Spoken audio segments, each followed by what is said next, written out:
अस्सलाम वालेकुम। आज की ताज़ा अपडेट के साथ मैं हूं अब्दुल गफ्फार।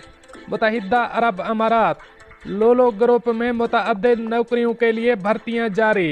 अब इस खबर की तफसील। मईशत की बहाली के साथ मुत्तहिदा अरब अमारात में मुतवस्सित नौकरियों के लिए भर्तियों में इजाफा हो रहा है। मुत्तहिदा अरब अमारात की बड़ी रिटेल फर्म लोलो ग्रुप इस वक्त मुतअद्दिद नौकरियों के लिए भर्तियां कर रहा है। टेली सेल, नर्सेज और दीगर जॉब्स के लिए वॉक इन इंटरव्यूज किए जा रहे हैं। ये आसामियां यूएई की तमाम रियासतों में मुकीम तमाम ममालिक के बाशिंदों के लिए खुली हैं।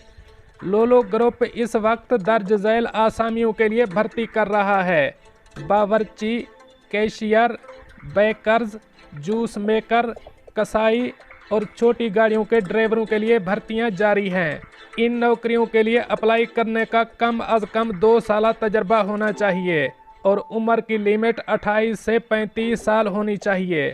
कैशियर यानी खजांची की नौकरी के लिए अप्लाई करने के लिए आपके पास सेकेंडरी स्कूल तक की तालीम होना लाजमी है, जबकि बावर्ची को अरबी खाने, सूची, इंडियन तंदूरी, कॉन्टिनेंटल और चीनी खाने बनाने आते हों। दर्ज बाला नौकरियों के लिए अप्लाई करने के लिए अपनी CV ईमेल एड्रेस पर भेज सकते हैं या खुद लोलो ग्रुप के दुबई, अबूधाबी और अल ऐन में उनके दफातर में दे सकते हैं।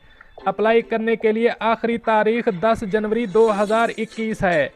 इन नौकरियों के लिए अप्लाई करने वाले अफराद UAE में मौजूद हों, उनके पास विजिट या रिहायशी वीज़ा होना चाहिए। इसके अलावा tele sales, nurses, retail sales executive, मुलाजमा, ड्राइवर्स, क्लीनर्स और वेटर्स के लिए walk interviews Al Jawahira building 401 नज़द ABCD bank street Bur Dubai में हो रहे हैं। दोस्तों, ये थी ताज़ा तरीन अपडेट जो मैंने आपके साथ शेयर की। मिलते हैं अगली अपडेट के लिए, तब तक मुझे दीजिए इजाज़त। अल्लाह हाफ़िज़ व नासिर।